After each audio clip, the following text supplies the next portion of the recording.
মালিক রে আমি বড় পাপী, আমি বড় গুনাহগার।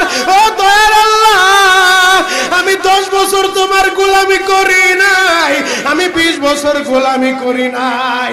আল্লাহ আজকে মনিরুল ইসলাম শরীয়তপুরি আমার ভাই শোনা গেছে তোমারে বন্ধু বানাইলে ওই জান্নাত পাওয়া যাবে। মালিক রে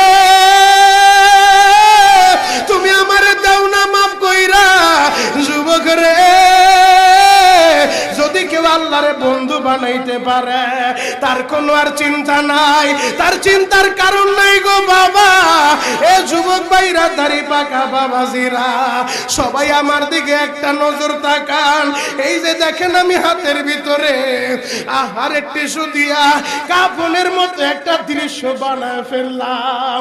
এমন একটা কাপড় আপনার শরীরে একদিন উঠে যাবে, আমার শরীরেও একদিন উঠে যাবে।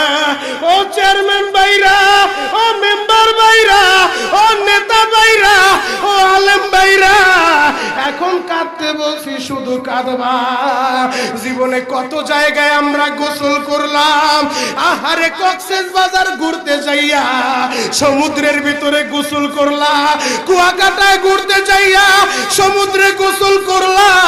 এই যে মাদ্রাসার পুকুরটা ভরাট করছে মসজিদের জন্য, বিশাল বড় ময়দান এখন হয়ে গেছে।